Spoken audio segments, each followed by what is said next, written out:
ఇరాన్పై Israel భీకర దాడులు కొనసాగుతున్నాయి. మధ్య టెహరాన్ ప్రాంతంలో 60కి పైగా యుద్ధ విమానాలతో ఇజ్రాయెల్ విరుచుకుపడింది.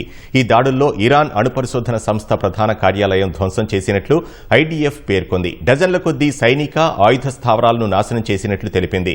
క్షిపణి తయారీ కేంద్రాలు, ముడి ఖనిజాల ప్లాంట్లు, అణుమూకలను తయారు చేసే R&D కేంద్రం, ఇస్ఫహాన్లో ఏరియల్ డిఫెన్స్ సిస్టంపై దాడులు నిర్వహించినట్లు ఇజ్రాయెల్ ప్రకటించింది. తమ దేశంపైకి ప్రయోగించేందుకు సిద్ధంగా ఉన్న 3 మిసైల్ లాంచర్లను భూస్థాపితం చేశామని, లాంచింగ్కు సిద్ధం చేస్తున్న మిలిటరీ కమాండర్ ఆ దాడుల్లో చనిపోయాడని ఇజ్రాయెల్ తెలిపింది. మరోవైపు ఇజ్రాయెల్ ప్రయోగించిన అనేక డ్రోన్లు పౌర నివాస భవనాలను తాకి విధ్వంసం సృష్టించినట్లు తెలుస్తోంది. ఇజ్రాయెల్ తాజా దాడుల్లో 5 ఆసుపత్రులు దెబ్బతిన్నాయని ఇరాన్ రెడ్ క్రెసెంట్ తెలిపింది. సమీప ప్రాంతాల్లోని భవనాల అద్దాలు పగిలాయని, రోగులు తీవ్ర భయాందోళనకు గురయ్యారని పేర్కొంది.